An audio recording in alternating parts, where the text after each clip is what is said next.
வணக்கம், வந்தனம், நமஸ்காரம். நான் உங்க சஞ்சு. இது வந்துட்டு நம்மளோட 8வது வீடியோ இது.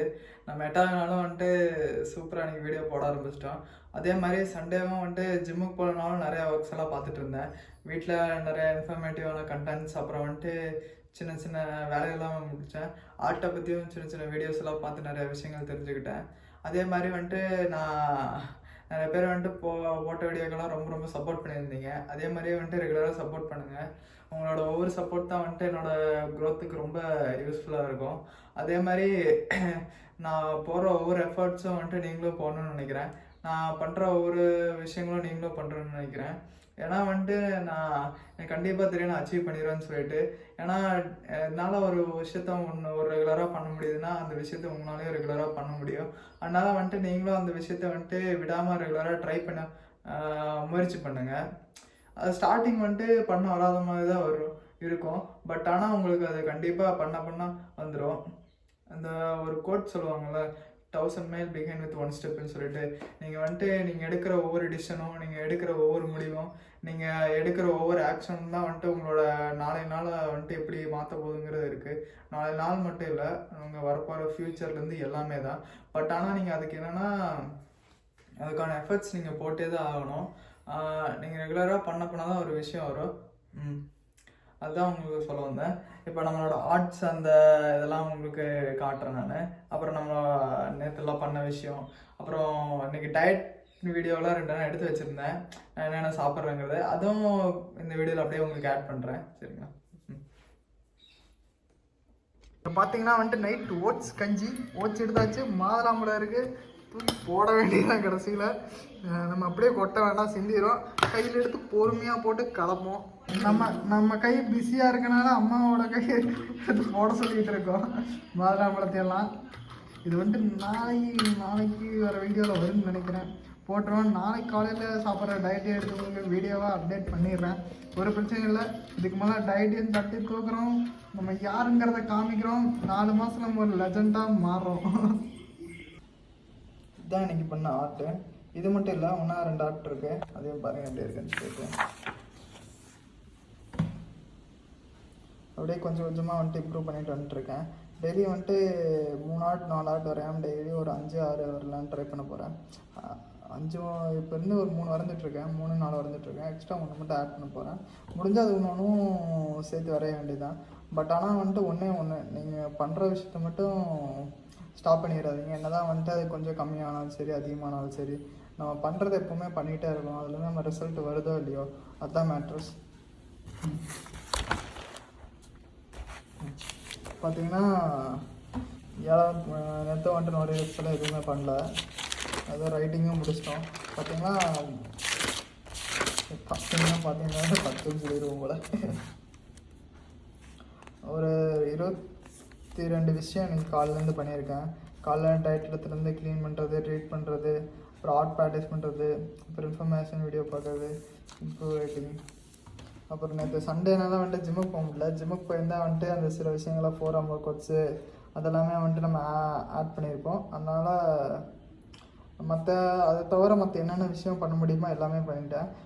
அப்புறம் வந்துட்டு ட்ராமாஸ் பற்றியும் நான் வந்துட்டு பார்த்தேன். அதை பற்றி எக்ஸ்பிளைன் பண்ணி நான் ஒரு வீடியோ போடுவேன் கொஞ்சம் ஃபியூச்சரில். ஆனால் இப்போதைக்கு அதை பற்றி போட மாட்டேன். நான் ஒரு செல்ஃப் இம்ப்ரூவ்மெண்ட் கண்டென்ட் தான் போட்டிருக்கோம்.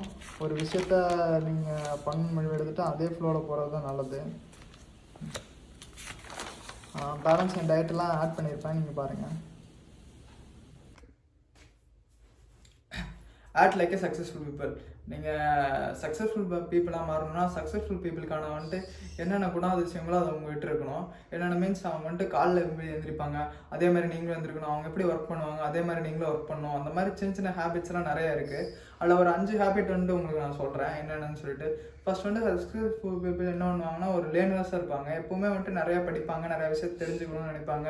வந்துட்டு ஒரு சில்ட்ரன் மென்டாலிட்டி இருப்பாங்க. சில்ட்ரன் மென்டாலிட்டினா குழந்தை எப்படி எதை நினச்சி பார்த்தாலும் க்யூரியஸாக இருப்பாங்க. அதே மாதிரி வந்துட்டு ஒரு சக்ஸஸ்ஃபுல் பீப்புளும் எந்தெந்த விஷயம் எப்படி நடக்குதுங்க பார்த்து க்யூரியஸாக வந்துட்டு எதிர்பார்ப்பாங்க. அது எப்படி நடக்குது, அது எப்படி பண்ணலாம், அதே மாதிரி ஒவ்வொரு விஷயத்துலேருந்து ஏதாச்சும் கற்றுக்கலாமா இல்லை பண்ணலாமாங்கிறத பார்ப்பாங்க.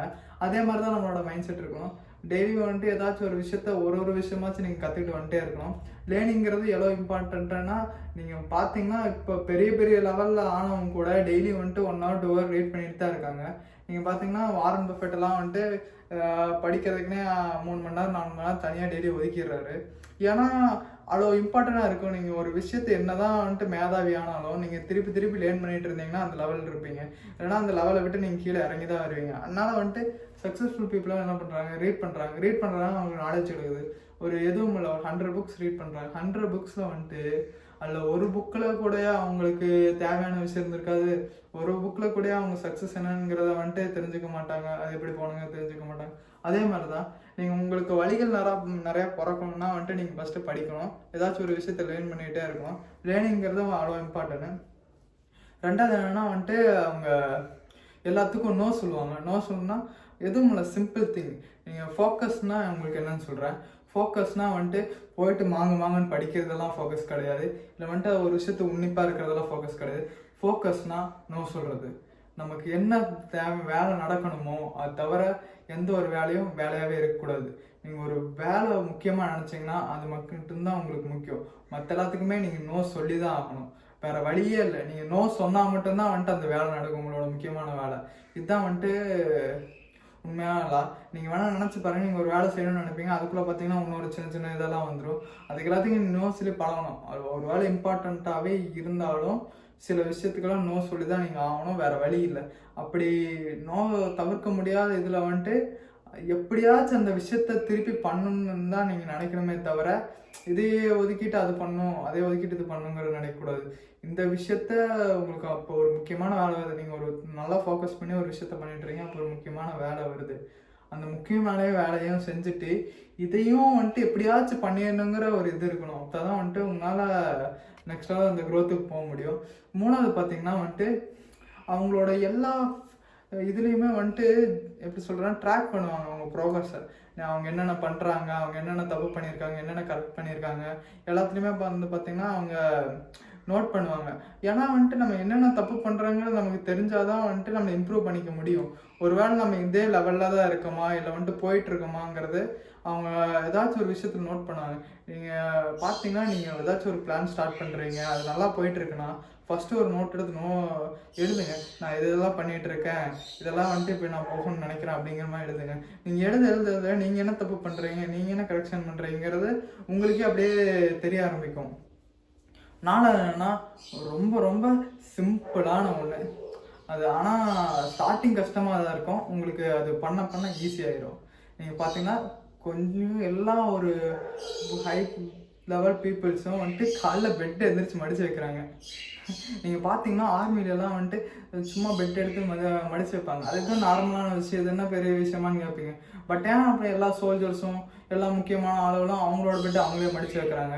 இதுக்கு காரணம் என்னன்னா வந்துட்டு அந்த வே ஆஃப் டிசிப்ளின். நீங்கள் எங்கேருந்து உங்கள் டேஸ்ட்டு என்ன பண்ணி நீங்கள் டேவை ஸ்டார்ட் பண்ணுறீங்களோ அதுதான் வந்துட்டு நாள் ஃபுல்லாகவே நடக்கும். நீங்கள் வந்துட்டு பெட்டு நல்லா வந்துட்டு மடித்து வச்சு நீங்கள் ஸ்டார்ட் பண்ணிங்கன்னா நீங்கள் ஒரு டிசிப்ளினான பர்சன் சொல்லிட்டு மைண்டில் செட் பண்ணிடுறீங்க. அதனால் வந்துட்டு என்ன ஆகுதுன்னா நீங்கள் பண்ணுற எல்லா விஷயம் வந்துட்டு டிசிப்ளின் ஆகிறதுக்கு வாய்ப்பு இருக்குது. நீங்கள் ஸ்டார்டிங் என்ன காலையில் இருந்துச்சு பண்ணுறீங்களோ அதுதான் வந்துட்டு உங்கள் நாள் ஃபுல்லாக வந்துட்டு நடக்கும். அதே மாதிரி சக்ஸஸ்ஃபுல் பீப்புளெல்லாம் வந்துட்டு உண்மையை சொல்ல போனால் வேறு லெவல் விஷுவலைஸ் பண்ணுவாங்க, கனவு காணுவாங்கன்னு சொல்லுவாங்க. பார்த்துருக்கீங்களா? அப்துல் கலாம் கூட சொல்லியிருக்காரு, கனவு காணுங்க, இளைஞர்களாக இருக்கும்போது எல்லாருமே கனவு காணுங்கிறது. ஏன் கனவு காணும்? விஷுவலைசேஷன் சொல்லுவாங்க. நீங்கள் கண்ணை மூடிட்டு உங்களுக்கு என்னென்ன தேவையோ என்னென்ன வேணுமோ எல்லாத்தையும் நீங்களாக ஒரு கண்ணை மூடிட்டு ஒரு உலகத்தை க்ரியேட் பண்ணிக்கணும். அதில் நீங்கள் மட்டும்தான் நீங்கள் நினச்ச ஒரு பொசிஷனில் இருக்கணும். அந்த பொசிஷனை மட்டும் சும்மா மட்டும் கண்ணால் நினச்சி உணரக்கூடாது. அதுக்கிட்ட கேட்குற சவுண்ட்ஸு, அவங்க நீங்கள் சக்ஸஸ்ஃபுல் பீப்புளானால் என்ன பண்ணிகிட்ருப்பீங்கிறது, நீங்கள் எழுதுகிற எழுத்து, அவங்க மற்றவங்க கூட வந்து பேசுகிற வேட்ஸு, நீங்கள் எல்லா சென்ஸ்லேயும் வந்துட்டு உணர ட்ரை பண்ணணும். அப்படி அந்த நீங்கள் பண்ணிங்கனாலே வந்துட்டு நீங்கள் ஆட்டோமேட்டிக்காக என்ன ஸ்டோர் பண்ணுறீங்கன்னா நீங்கள் அந்த ஒரு ஸ்டேஜில் தான் இருக்கீங்க, அதுக்காக தான் ஓடிட்டுருக்கீங்கன்னு சொல்லிட்டு உங்கள் சப்கான்ஷியஸ் மைண்டில் வந்துட்டு பதிவாகும். அந்த பதிவாகிறதுனால என்ன ஆகும்னா நீங்களே உங்களை அறியாமையே வந்துட்டு ஆட்டோமேட்டிக்காக சில விஷயங்கள்லாம் அவங்க இதில் நடக்க ஆரம்பிக்கும். நீங்கள் தானாக ஆப்பர்ச்சுனிட்டிஸ் எல்லாம் பார்க்க ஆரம்பிப்பீங்க. அந்த ரெட் கலர் காரை பற்றி உங்களுக்கு சொல்லியிருப்பேன். நீங்கள் ஒரு ஆள் போயிட்டுருப்பாங்க, அவங்க சும்மா வந்துட்டு ரேண்டமாக போயிட்டுருப்பாரு. அப்போ போயிட்டு வந்துட்டு ஒரு ஆள் நின்று கேட்பாரு, அவர் ஃப்ரெண்டுன்னு வச்சுக்கோங்களேன். அவர் கண்டு நின்று கேட்பாரு எத்தனை ரெட் கலர் கார் பார்த்தேன்னு சொல்லிட்டு. நான் ஒரு ரெட் கலர் காருமே பார்க்கல அந்த மாதிரி ஒரு சொல்லிடுவார். அப்புறம் வந்துட்டு சரி இப்போ போகும்போது வந்துட்டு எத்தனை ரெட் கலர் கார் வருதோ அத்தனை ரெட் கலர் கார் பார்த்து சொல்லு அப்படிங்கிற மாதிரி சொல்லுவார். அப்புறம் போகும்போது ஒரு 5 கார் பார்ப்பாரு, 5 காரை பார்த்து சொல்லுவார். இது என்னன்னா வந்துட்டு நம்ம கண்ணுக்கு முன்னாடி தான் எல்லா ஆப்பர்ச்சுனிட்டிஸும் இருக்கும். ஆனால் பட் நமக்கு தெரியாது. ஏன்னா வந்துட்டு நம்ம கான்சியஸாக இருக்க மாட்டோம். நம்ம இப்போ இந்த விசுவலைஸ் பண்ணி சப்கான்சியஸை ஸ்டோர் பண்ணுறதுனால நம்ம கண்ணுக்கு முன்னாடி வர ஆப்பர்ச்சுனிட்டிஸ்லாம் நமக்கு தெரியும். இதுதான் இன்னைக்கு வீடியோவில் உங்களுக்கு சொல்லணும்னு நினச்சேன், சொல்லிட்டேன். நாளைக்கு வீடியோவில் நம்ம பார்க்கலாம்.